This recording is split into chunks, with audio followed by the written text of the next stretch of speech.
Hello, everyone. How are we doing? I hope that everybody had a nice couple of weeks here while we were on our little program break. I know I enjoyed it. I hope you guys did as well. But we're excited to be back and continuing with our next set of programs. And I'm very excited to hop into our next read here, Good Omens by Terry Pratchett and Neil Gaiman.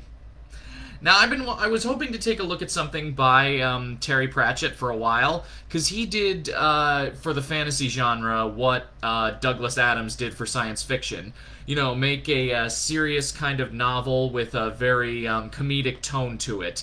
The world that he created in his Discworld novels is absolutely just brilliant and wonderful, and there's so many of them. I was hoping to get into a Discworld novel, but then I thought about this one, and the fact that, one, it's also partially written by an author that we've covered before, Neil Gaiman, in these readings here, and two, it has a TV series that just recently came out on Amazon, so I figured this would probably be a nice, timely read as well. Plus, I mean, it's a comedy about the end of the world, and in these crazy times, what's funnier than to take a minute and look at a more lighthearted take on how bad things could get.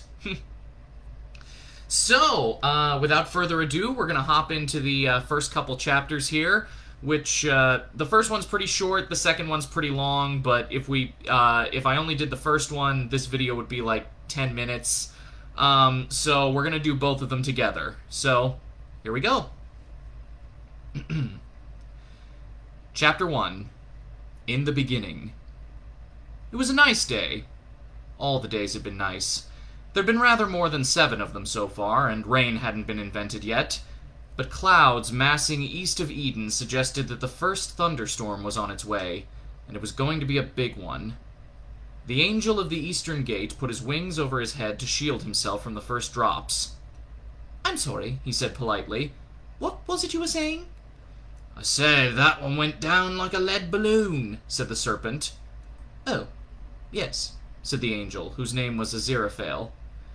"I think it was a bit of an overreaction, to be honest," said the serpent. "I mean, first offense and everything. I can't see what's so bad about knowing the difference between good and evil anyway." "It must be bad," reasoned Aziraphale, in the slightly concerned tones of one who can't see it either and is worrying about it. "Otherwise, you wouldn't have been involved." "They just said get up there and make some trouble," said the serpent, whose name was Crowley, although he was thinking of changing it now. Crowley, he'd decided, was not him. "Yes, but you're a demon. I'm not sure if it's actually possible for you to do good," said Aziraphale. "It's down to your basic, nature, and nothing personal, you understand?" "You've got to admit it's a bit of a pantomime, though," said Crowley. "I mean, pointing out the tree and saying, 'Don't touch' in big letters. Not very subtle, is it? I mean, why not put it on top of a high mountain or a long way off? Makes you wonder what he's really planning." "Best not to speculate, really," said Aziraphale. "You can't second-guess ineffability, I always say. There's right, and there's wrong. If you do wrong when you're told to do right, you deserve to be punished." They sat in embarrassed silence, watching the raindrops bruise the first flowers. Eventually, Crowley said, "Didn't you have a flaming sword?" Said the angel. A guilty expression passed across his face and then came back and camped there. "You did, didn't you?" said Crowley. "It flamed like anything." Well... "Looked very impressive, I thought." "Yes, but, well..." "Lost it, have you?" "Oh, no, not exactly lost, more..." "Well?" Aziraphale looked wretched. "If you must know," he said, a trifle testily, "I gave it away." Crowley stared up at him. "Well, I had to," said the angel, rubbing his hands distractedly. "They looked so cold, poor things, and she's expecting already, and what with the vicious animals out there and the storm coming up, I thought, well, where's the harm? So I just said, look, if you come back, there's going to be an almighty row, but you might be needing this sword, so here it is, don't bother to thank me, just do everyone a big favor, and don't let the sun go down on you here." He gave Crowley a worried grin. "That was the best course, wasn't it?" "I'm not sure it's actually possible for you to do evil," said Crowley sarcastically. Aziraphale didn't notice the tone. "Oh, I do hope so," he said. "I really do hope so. It's been worrying me all afternoon." They watched the rain for a while. "Funny thing is," said Crowley, "I keep wondering whether the apple thing wasn't the right thing to do as well. A demon can get in real trouble doing the right thing." He nudged the angel. "Funny if we both got it wrong, eh? Funny if I did the good thing and you did the bad one, eh?" "Not really," said Aziraphale. Crowley looked up at the rain. "No," he said, sobering up. "I suppose not." Slate-black curtains tumbled over Eden. Thunder growled among the hills. The animals, freshly named, cowered from the storm. Far away in the dripping woods, something bright and fiery flickered among the trees. It was going to be a dark and stormy night. Chapter 2. 11 years ago. Current theories on the creation of the universe state that if it was created at all and didn't just start, as it were, unofficially, it came into being between 10 and 20,000 million years ago. By the same token, the Earth itself is generally supposed to be about 4,500 million years old. These dates are incorrect. Medieval Jewish scholars put the date of the creation at 3,760 BC. Greek Orthodox theologians put creation as far back as 5,508 BC. These suggestions are also incorrect. Archbishop James Ussher, 1580 to 1656, published Annales Veteris et Novi Testamenti in 1654, which suggested that the heaven and the earth were created in 4004 BC. One of his aides took the calculation further, and was able to announce triumphantly that the Earth was created on Sunday, the 21st of October, 4004 BC, at exactly 9 a.m., because God liked to get work done early in the morning while he was feeling fresh. This, too, was incorrect, by almost a quarter of an hour. The whole business with the fossilized dinosaur skeletons was a joke the paleontologists haven't seen yet. This proves two things. Firstly, that God moves in extremely mysterious, not to say circuitous, ways. God does not play dice with the universe. He plays an ineffable game of his own devising, which might be compared from the perspective of any of the other players, i.e. everybody, to being involved in an obscure and complex version of poker in a pitch-dark room, with blank cards for infinite stakes, with a dealer who won't tell you the rules and who smiles all the time. Secondly, the Earth's a Libra. The astrological prediction for Libra in the Your Stars Today column of the Tadfield Advertiser, on the day this history begins, read as follows. Libra, September 24th to October 23rd. You may be feeling run down and always in the same old daily round. Home and family matters are highlighted and are hanging fire. Avoid unnecessary risks. A friend is important to you. Shelve major decisions until the way ahead seems clear. You may be vulnerable to a stomach upset today, so avoid salads. Help could come from an unexpected quarter. This was perfectly correct on every count except for the bit about the salads. It wasn't a dark and stormy night. It should have been, but that's the weather for you. For every mad scientist who's had a convenient thunderstorm just on the night his great work is finished and lying on the slab, there have been dozens who've sat around aimlessly under the peaceful stars while Igor clocks up the overtime. But don't let the fog, with rain later, temperatures dropping to around 45 degrees, give anyone a false sense of security. Just because it's a mild night doesn't mean that dark forces aren't abroad. They're abroad all the time. They're everywhere. They always are. That's the whole point. Two of them lurked in the ruined graveyard. Two shadowy figures, one hunched and squat, the other lean and menacing, both of them Olympic-grade lurkers. If Bruce Springsteen had ever recorded Born to Lurk, these two would have been on the album cover. They had been lurking in the fog for over an hour now, but they had been pacing themselves and could lurk for the rest of the night if necessary, with still enough sullen menace left for a final burst of lurking around dawn. Finally, after another 20 minutes, one of them said, "Bugger this for a lark, he should have been here hours ago." The speaker's name was Hastur. He was a duke of hell. Many phenomena, wars, plagues, sudden audits, have been advanced as evidence for the hidden hand of Satan in the affairs of man. But whenever students of demonology get together, the M25 London Orbital Motorway is generally agreed to be among the top contenders for Exhibit A. Where they go wrong, of course, is in assuming that the wretched road is evil simply because of the incredible carnage and frustration it engenders every day. In fact, very few people on the face of the planet know that the very shape of the M25 forms the sigil Odegra in the language of the black priesthood of ancient Mu, and means, "Hail the great beast, devourer of worlds."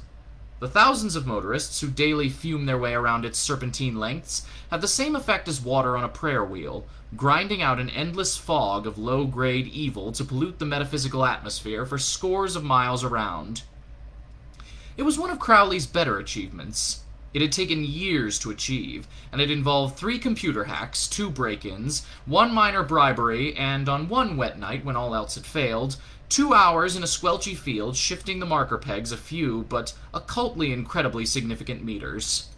When Crowley had watched the first 30-mile-long tailback, he'd experienced the lovely, warm feeling of a bad job well done. It had earned him a commendation. Crowley was currently doing 110 miles per hour somewhere east of Slough. Nothing about him looked particularly demonic, at least by classical standards. No horns, no wings. Admittedly, he was listening to a Best of Queen tape, but no conclusion should be drawn from this, because all tapes left in a car for more than about a fortnight metamorphose into Best of Queen albums. No particularly demonic thoughts were going through his head. In fact, he was currently wondering vaguely who Moe and Chandon were.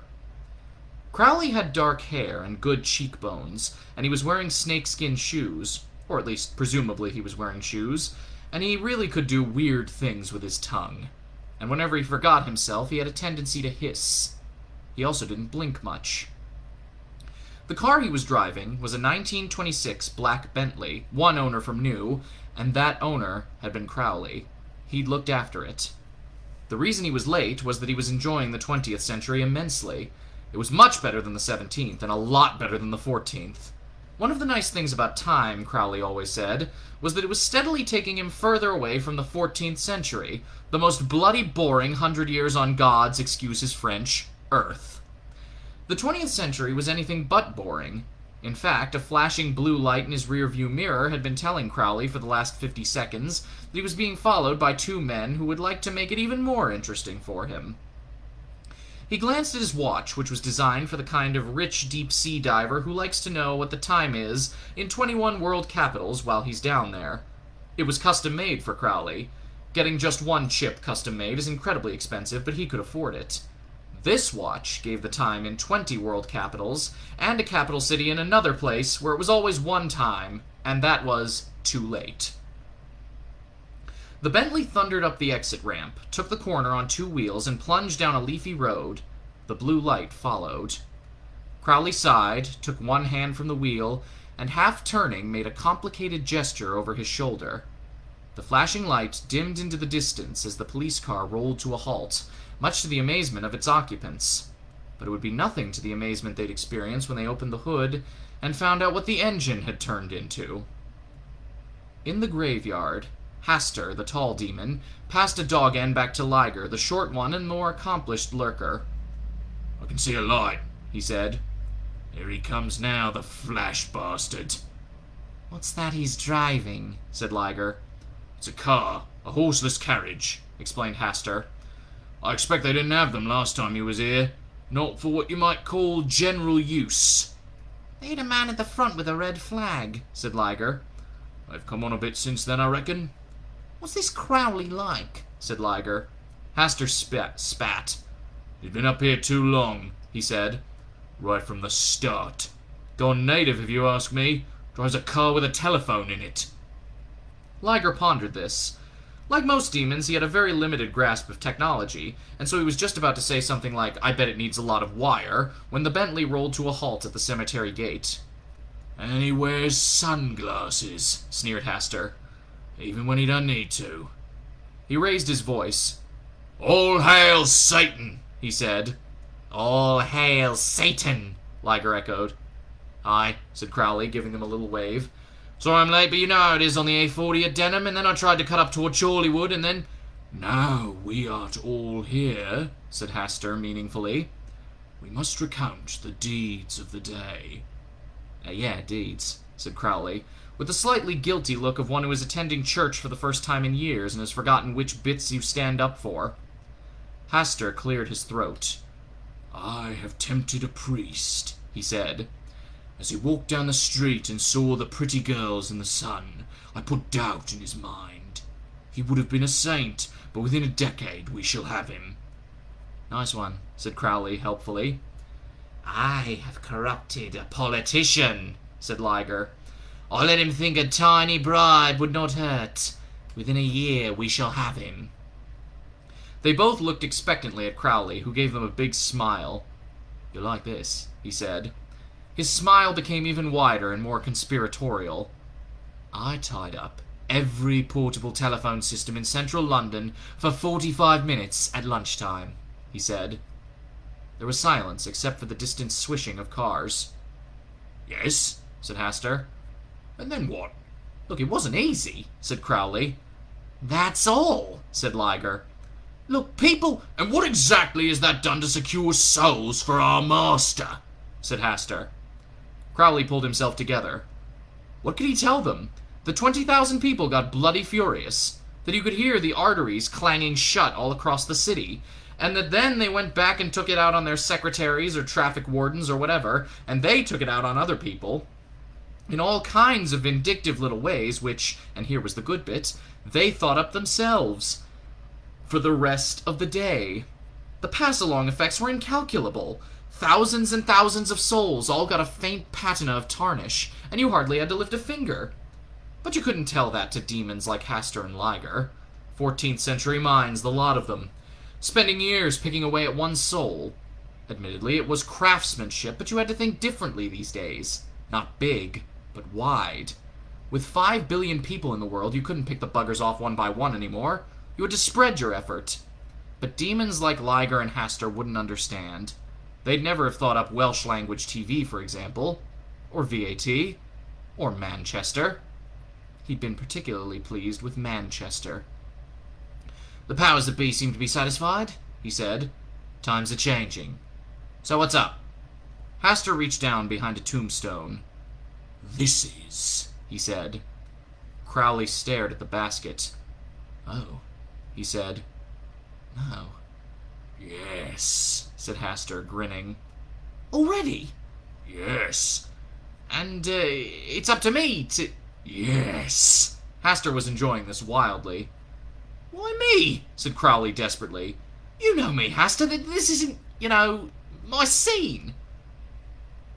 Oh, it is, said Hastur. Your scene, your starring role. Take it. Times are changing. Yeah, said Liger, grinning. They're coming to an end for a start. Why me? You are obviously highly favoured, said Hastur maliciously. I imagine Liger here would give his right arm for a chance like this. That's right, said Liger. Someone's right arm, anyway, he thought. There were plenty of good right arms around, no sense in wasting a good one. Hastur produced a clipboard from the grubby recesses of his Macintosh. Here, sign, he said, leaving a terrible pause between the words. Crowley fumbled vaguely in an inside pocket and produced a pen. It was sleek and matte black. It looked as though it could exceed the speed limit.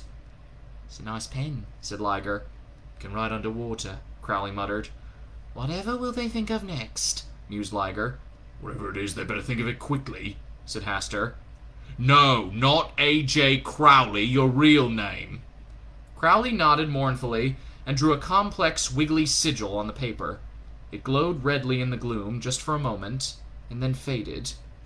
What am I supposed to do with it? He said. You'll receive instructions, Hastur scowled. Why so worried, Crowley? The moment we have been waiting for all these centuries is at hand. Yeah, right, said Crowley. He did not look now like the lithe figure that had sprung so lithely from the Bentley a few minutes ago. He had a hunted expression. Our moment of eternal triumph awaits. Eternal, yeah, said Crowley. And you will be the tool of that glorious destiny. Tool, yeah, muttered Crowley. He picked up the basket as if it might explode, which, in a manner of speaking, it would shortly do. Okay, he said. "I'll be off then, shall I? Get it over with? Not that I want to get it over with," he added hurriedly, aware of the things that could happen if Hastur turned in an unfavorable report. "But you know me? Keen?" The senior demons did not speak. "So, I'll be popping along," Crowley babbled. "See you guys around. See ya? Great. Fine. Ciao." As the Bentley skidded off into the darkness, Liger said, "What's that mean?" "It's Italian," said Hastur. "I think it means food." "Funny thing to say." Then Liger stared at the retreating taillights. "You trust him?" he said. "No," said Hastur. "Right," said Liger. "Be a funny old world," he reflected, if demons went around trusting one another. Crowley, somewhere west of Amersham, hurtled through the night, snatched a tape at random, and tried to wrestle it out of its brittle plastic box while staying on the road, the glare of a headlight proclaiming it to be Vivaldi's Four Seasons. Soothing music, that's what he needed. He rammed it into the Blaupunkt. "Oh shit, oh shit, oh shit! Why now? Why me?" he muttered, as the familiar strains of Queen washed over him. And suddenly, Freddie Mercury was speaking to him. "Because you've earned it, Crowley." Crowley blessed under his breath. Using electronics as a means of communication had been his idea, and Below had, for once, taken it up and, as usual, got it dead wrong. He'd hoped they could be persuaded to subscribe to Cellnet, but instead they just cut into whatever it happened to be that he was listening to at the time and twisted it. Crowley gulped. "Thank you very much, Lord," he said. "We have great faith in you, Crowley." "Thank you, Lord." "This is important, Crowley." I know. "This is the big one, Crowley." "Leave it to me, Lord." "That is what we are doing, Crowley. And if it goes wrong, then those involved will suffer greatly. Even you, Crowley. Especially you." "Understood, Lord." "Here are your instructions, Crowley." And suddenly he knew. He hated that. They could just as easily have told him. They didn't have to suddenly drop chilly knowledge straight into his brain. He had to drive to a certain hospital. "I'll be there in 5 minutes, Lord, no problem." "Good."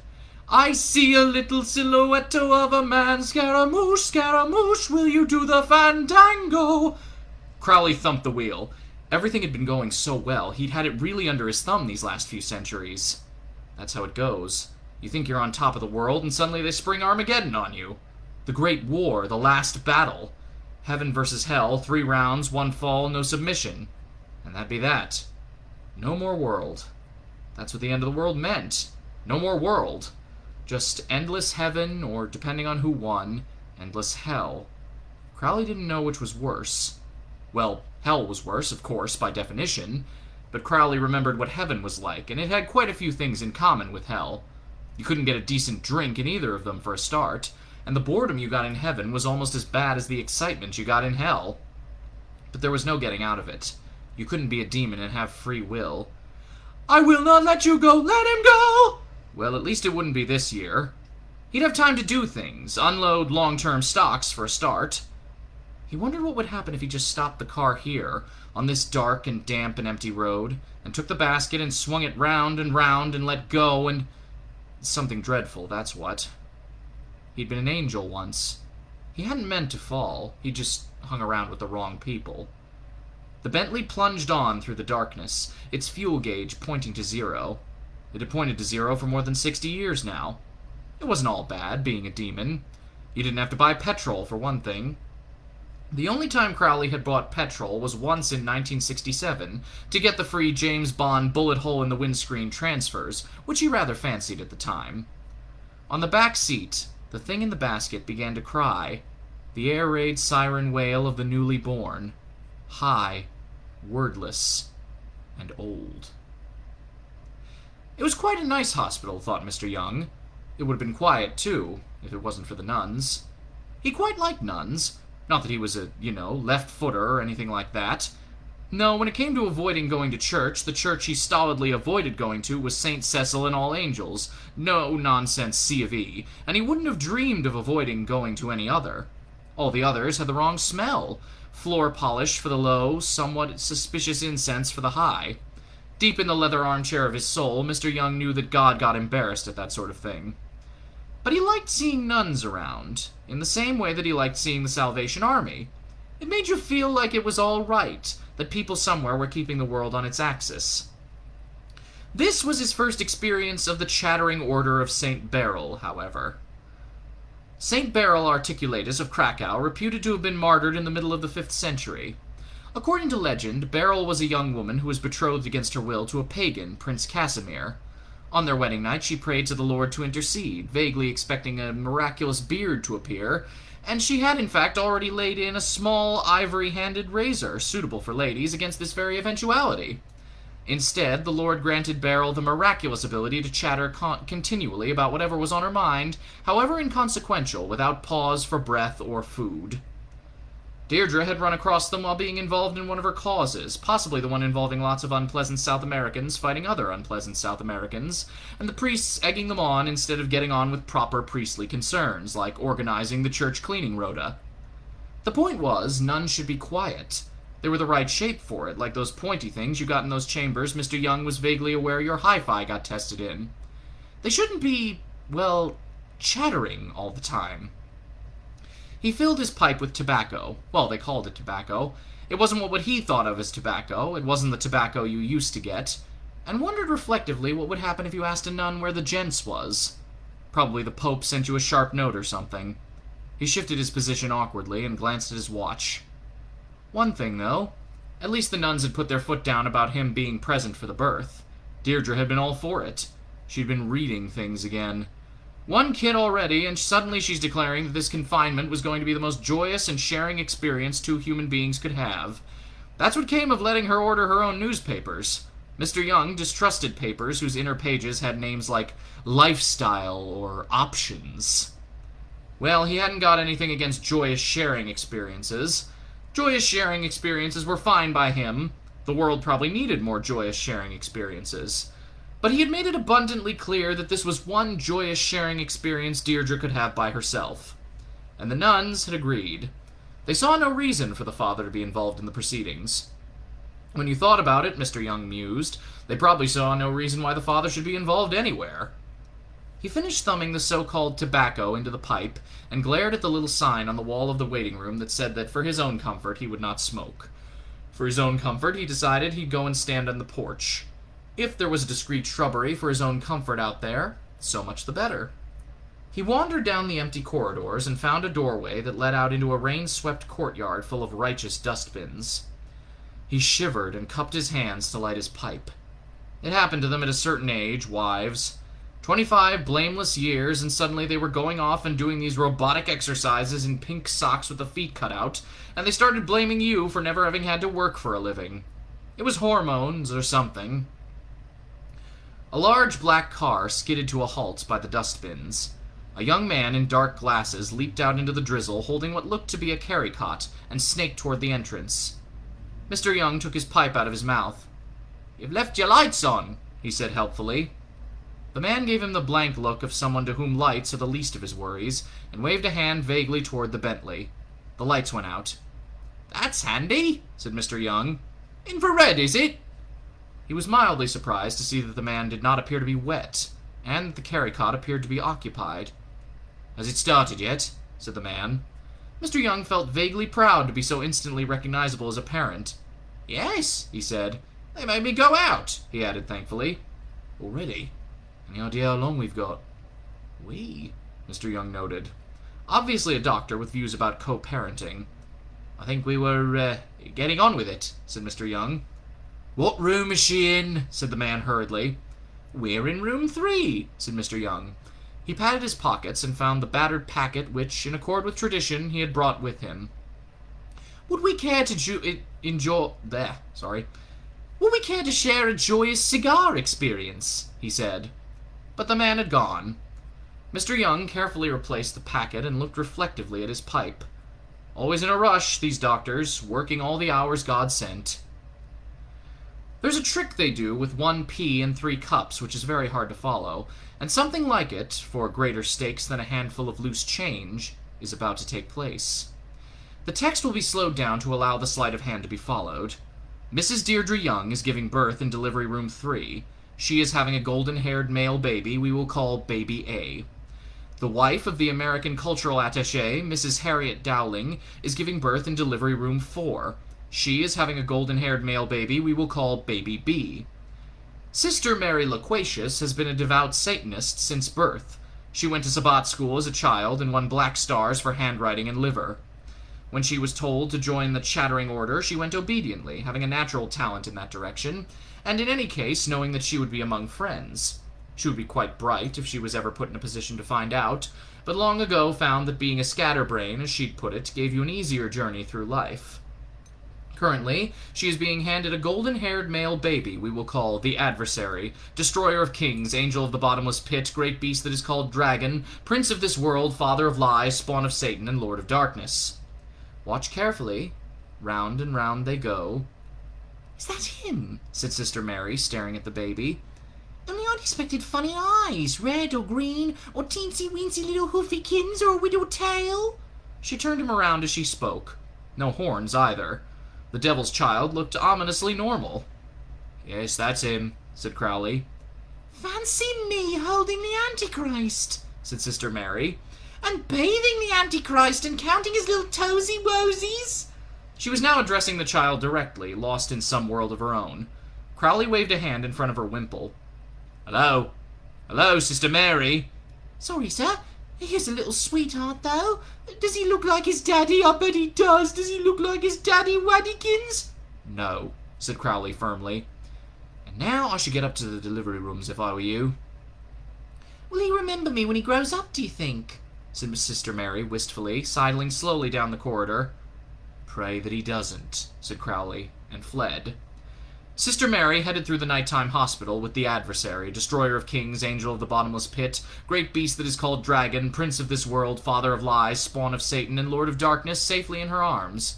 She found a bassinet and laid him down in it. He gurgled. She gave him a tickle. A matronly head appeared around a door. It said, "Sister Mary, what are you doing here? Shouldn't you be on duty in room 4? "Master Crowley said—" "Just glide along, there's a good nun. Have you seen a husband anywhere? He's not in the waiting room." "I've only seen Master Crowley, and he told me—" "I'm sure he did," said Sister Grace Voluble, firmly. "I suppose I'd better go and look for the wretched man. Come in and keep an eye on her, will you? She's a bit woozy, but the baby's fine." Sister Grace paused. "Why are you winking? Is there something wrong with your eye?" "You know," Sister Mary hissed archly. "The babies! The exchange! Of course, in good time. But we can't have the father wandering around, can we?" said Sister Grace.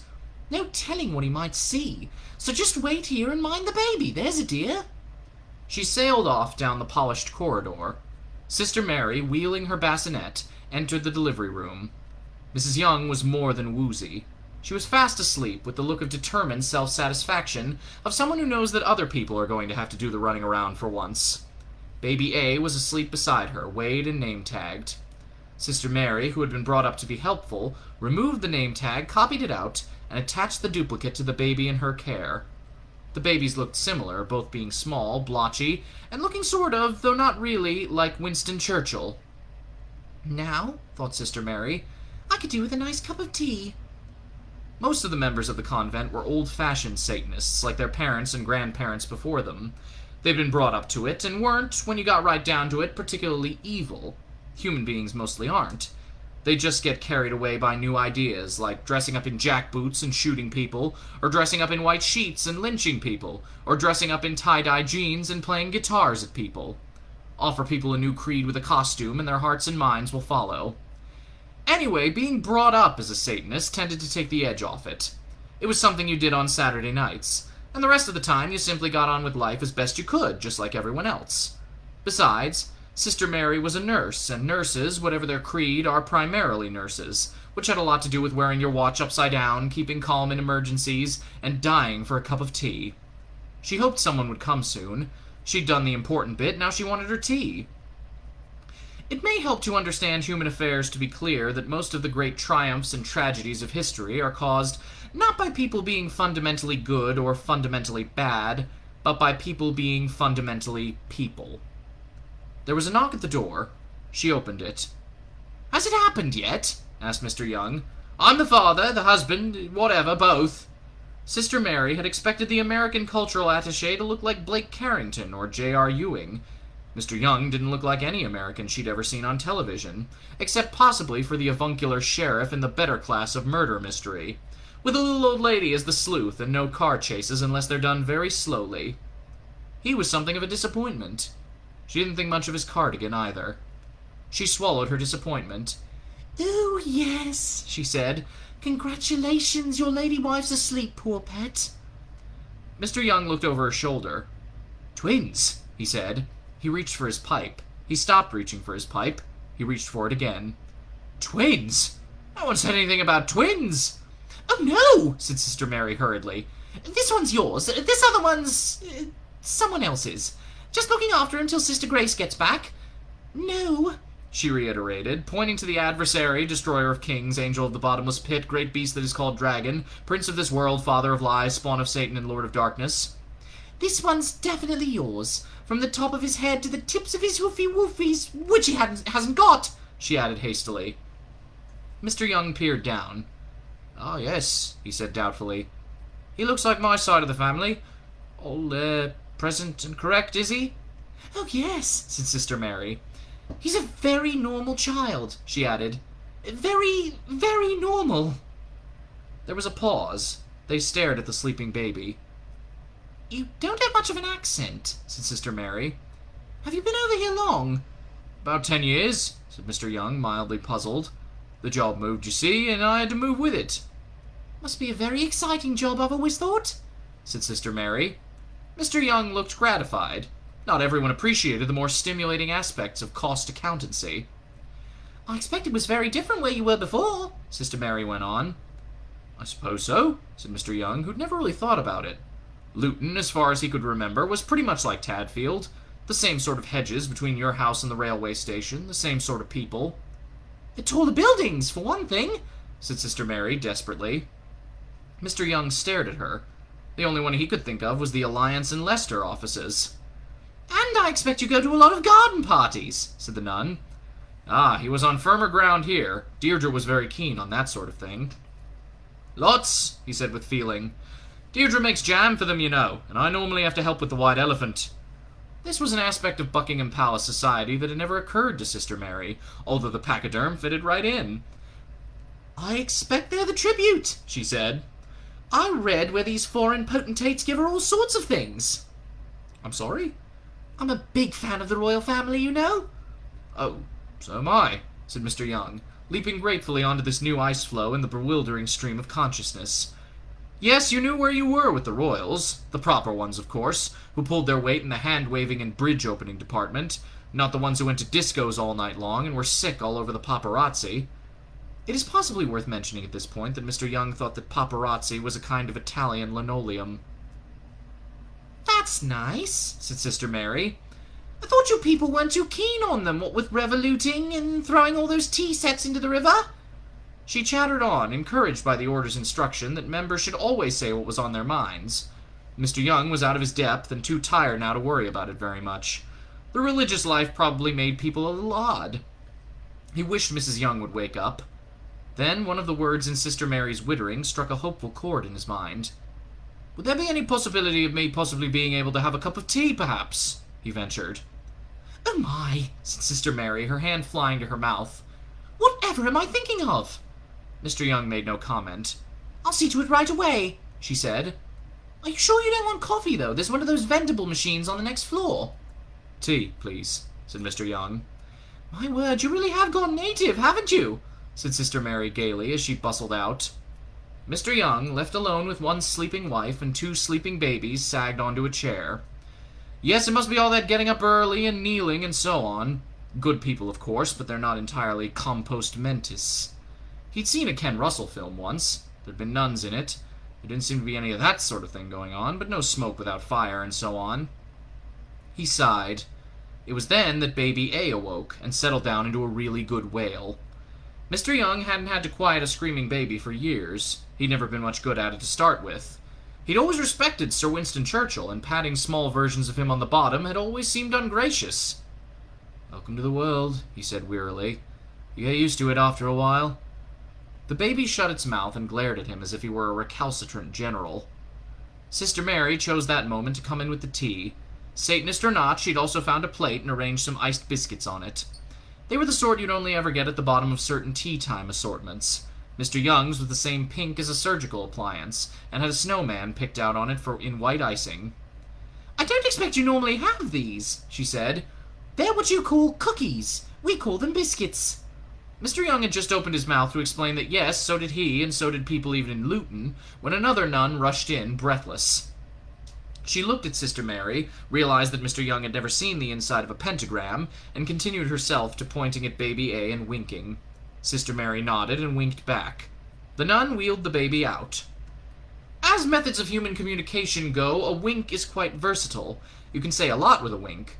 For example, the new nun's wink said, "Where the hell have you been? Baby B has been born, we're ready to make the switch, and here's you in the wrong room with the adversary, destroyer of kings, angel of the bottomless pit, great beast that is called dragon, prince of this world, father of lies, spawn of Satan, and lord of darkness, drinking tea. Do you realize I've nearly been shot?" And as far as she was concerned, Sister Mary's answering wink meant, "Here's the adversary, destroyer of kings, angel of the bottomless pit, great beast that is called dragon, prince of this world, father of lies, spawn of Satan, and lord of darkness, and I can't talk now because there's this outsider here." Whereas Sister Mary, on the other hand, had thought that the orderly's wink was more on the lines of, "Well done, Sister Mary, switched over the babies all by herself. Now indicate to me to the superfluous child, and I shall remove it and let you get on with your tea with His Royal Excellency, the American culture." And therefore her own wink had meant, "There you go, dearie, that's baby B, now take him away and leave me to chat to His Excellency. I've always wanted to ask him why they have those tall buildings with all the mirrors on them." The subtleties of all this were quite lost on Mr. Young, who was extremely embarrassed at all this clandestine affection and was thinking, "That Mr. Russell, he knew what he was talking about, and no mistake." Sister Mary's error might have been noticed by the other nun, had she not herself been severely rattled by the Secret Service men in Mrs. Dowling's room, who had kept looking at her with growing unease. This was because they had been trained to react in a certain way to people in long flowing robes and long flowing headdresses, and were currently suffering from a conflict of signals. Humans suffering from a conflict of signals aren't the best people to be holding guns, especially when they've just witnessed a natural childbirth, which definitely looked an un-American way of bringing new citizens into the world. Also, they'd heard that there were missiles in the building. Mrs. Young stirred. "Have you picked a name for him yet?" said Sister Mary archly. Said Mr. Young. "Oh, no, not really. If it was a girl, it would have been Lucinda after my mother. Or Germaine, that was Deirdre's choice." "Wormwood's a nice name," said the nun, remembering her classics. "Or Damien. Damien's very popular." Anathema Device. Her mother, who was not a great student of religious matters, happened to read the word one day and thought it was a lovely name for a girl, was 8.5 years old, and she was reading the book, under the bedclothes, with a torch. Other children learn to read on basic primers with colored pictures of apples, balls, cockroaches, and so forth. Not the Device family. Anathema had learned to read from the book. It didn't have any apples or balls in it. It did have a rather good 18th century woodcut of Agnes Nutter being burned at the stake and looking rather cheerful about it. The first word she could recognize was nice. Very few people at the age of 8.5 know that nice also means scrupulously exact, but anathema was one of them. The second word was accurate. The first sentence she had ever read out loud was, "I tell ye this, and I charge ye with my words, 4 shall ride, and 4 shall also ride, and 3 shall ride the sky as twixt, and 1 shall ride in flames, and there shall be no stopping them, not fish, nor rain, nor road, neither devil nor angel, and ye shall be their Alpha, anathema." Anathema liked to read about herself. There were books which caring parents who read the right Sunday papers could purchase with their children's names printed in, as the heroine or hero. This was meant to interest the child in the book. In Anathema's case, it wasn't only her in the book, and it had been spot on so far, but her parents and her grandparents and everyone back to the 17th century. She was too young and too self-centered at this point to attach any importance to the fact that there were no mention made of her children, or indeed any events in her future further away than 11 years' time. When you're 8.5, 11 years is a lifetime, and of course, if you believe the book, it would be. She was a bright child, with a pale face and black eyes and hair. As a rule, she tended to make people feel uncomfortable, a family trait she had inherited, along with being more psychic than was good for her, from her great-great-great-great-great-great-grandmother. She was precocious and self-possessed. The only thing about anathema her teachers ever had the nerve to upbraid her for was her spelling, which was not so much appalling as 300 years too late. The nuns took baby A and swapped it with baby B under the noses of the attaché's wife and the Secret Service men, to the cunning expedient of wheeling one baby away, "To be weighed, love, gotta do that, it's the law," and wheeling another baby back a little later. The cultural attaché himself, Thaddeus J. Dowling, had been called back to Washington in a hurry a few days earlier, but he had been on the phone to Mrs. Dowling throughout the birth experience, helping her with her breathing. It didn't help that at that point he'd been talking on the other line to his investment counselor. At one point he'd been forced to put her on hold for 20 minutes. But that was okay. Having a baby is the single most joyous co-experience that two human beings can share, and he wasn't going to miss a second of it. He'd got one of the Secret Service men to videotape it for him. Evil in general does not sleep, and therefore doesn't see why anyone else should. But Crowley liked sleep, and it was one of the pleasures of the world, especially after a heavy meal. He'd slept right through most of the 19th century, for example. Not because he needed to, simply because he enjoyed it. Although he did have to get up in 1832 to go to the lavatory. One of the pleasures of the world. Well, he'd better start really enjoying them now, while there was still time. The Bentley roared through the night, heading east. Of course, he was all in favor of Armageddon in general terms. If anyone had asked him why he'd been spending centuries tinkering in the affairs of mankind, he'd have said, "Oh, in order to bring out Armageddon and the triumph of hell." But it was one thing to work to bring it about, and quite another for it to actually happen. Crowley had always known that he would be around when the world ended, because he was immortal and wouldn't have any alternative. But he'd hoped it would be a long way off. Because he rather liked people. It was a major failing in a demon. Oh, he did his best to make their short lives miserable, because that was his job, but nothing he could think up was half as bad as the stuff they thought up themselves. They seemed to have a talent for it. It was built into the design somehow. They were born into a world that was against them in 1,000 little ways, and then devoted most of their energies to making it worse. Over the years, Crowley had found it increasingly difficult to find anything demonic to do, which showed up against the natural background of generalized nastiness. There had been times over the past millennium when he'd felt like sending a message back down below saying, "Look, we may as well give up right now. We may as well shut down Dis and Pandemonium and everywhere and move up here. There's nothing we can do to them that they don't do themselves, and they do things we've never even thought of, often involving electrodes. They've got what we lack. They've got imagination. And electricity, of course. One of them had written it, hadn't he? Hell is empty, and all the devils are here." Crowley had got a commendation for the Spanish Inquisition. He had been in Spain then, mainly hanging around cantinas in the nicer parts, and hadn't even known about it until the commendation arrived. He'd gone to have a look, and then came back and got drunk for a week. That Hieronymus Bosch. What a weirdo. And just when you'd think they were more malignant than ever hell could be, they could occasionally show more grace than heaven ever dreamed of. Often the same individual was involved. It was this free will thing, of course. It was a bugger.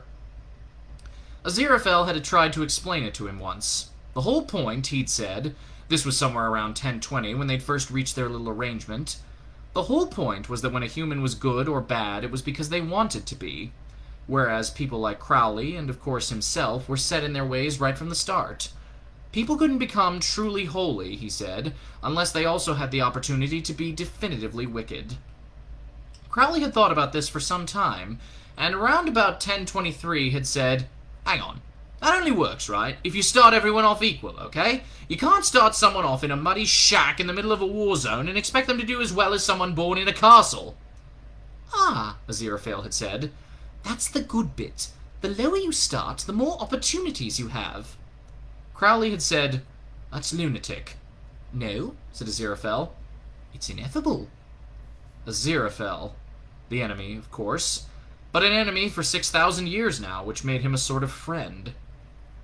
Crowley reached down and picked up a car phone. Being a demon, of course, was supposed to mean you had no free will. But you couldn't hang around humans for very long without learning a thing or two.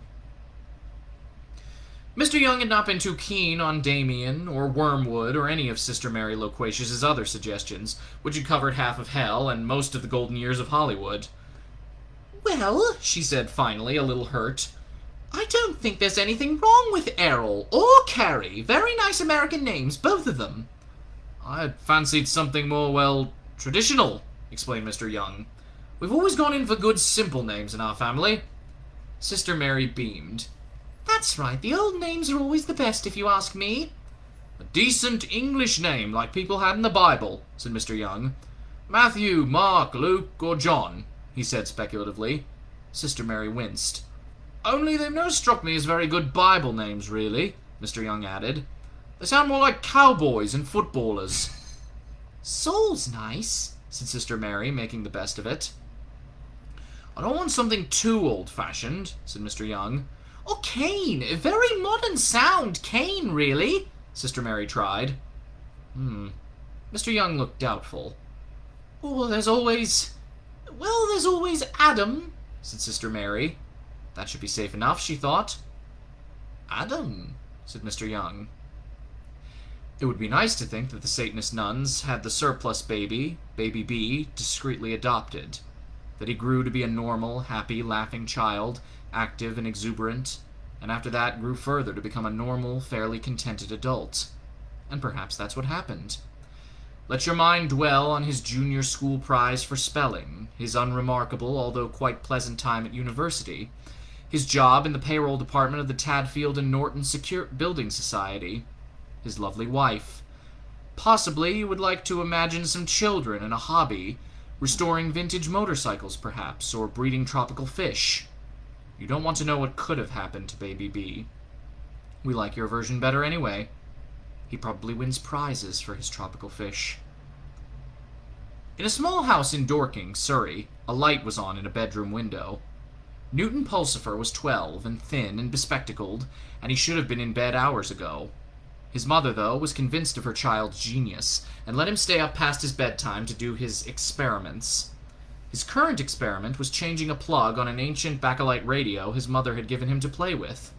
He sat at what he proudly called his worktop, a battered old table covered in curls of wire, batteries, little light bulbs, and a homemade crystal set that had never worked. He hadn't managed to get the bakelite radio working yet either, but then again, he never seemed able to get that far. 3 slightly crooked model airplanes hung on cotton cords from his bedroom ceiling.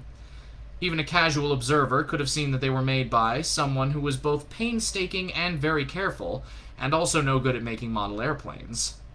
He was hopelessly proud of all of them, even the Spitfire, where he'd made rather a mess of the wings. He pushed his glasses back up the bridge of his nose, squinted down at the plug, and put down the screwdriver. He had high hopes for it this time. He had followed all the instructions on plug changing on page 5 of the boy's own book of practical electronics, including 101 safe and educational things to do with electricity. He had attached the correct color-coded wires to the correct pins. He'd checked that it was the right amperage fuse. He'd screwed it all back together. So far, no problems. He plugged in the socket. Then he switched the socket on. Every light in the house went out. Newton beamed with pride. He was getting better. Last time he'd done it, he'd blocked out the whole of Dorking, and a man from the electric had come over and had a word with his mum. He had a burning and totally unrequited passion for all things electrical.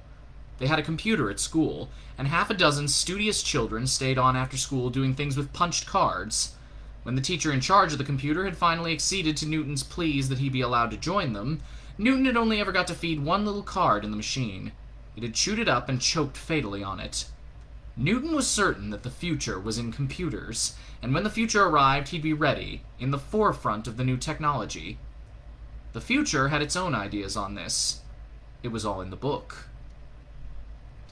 Adam, thought Mr. Young. He tried saying it to see how it sounded. Adam. He stared down at the golden curls of the adversary, destroyer of kings, angel of the bottomless pit, great beast that is called dragon, prince of this world, father of lies, spawn of Satan, and lord of darkness. You know, he concluded after a while, I think he actually looks like an Adam. It had not been a dark and stormy night. The dark and stormy night occurred 2 days later, about 4 hours after both Mrs. Dowling and Mrs. Young and their respective babies had left the building. It was a particularly dark and stormy night, and just after midnight, as the storm reached its height, A bolt of lightning struck the convent of the Chattering Order, setting fire to the roof of the vestry. No one was badly hurt in the fire, but it went on for some hours, doing a fair amount of damage in the process. The instigator of the fire lurked on a nearby hilltop and watched the blaze. He was tall, thin, and a Duke of Hell. It was the last thing that needed to be done before his return to the nether regions, and he had done it. He could safely leave the rest to Crowley. Hastur went home. So we're about halfway through the first chapter right now, and I think that's where we're probably going to sign off, because this one is a very, very long chapter, and I'm trying to keep this to, a somewhat manageable length.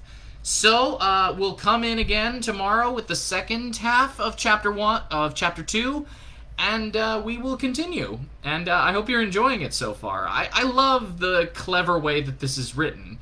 I mean, even with the English slang and everything.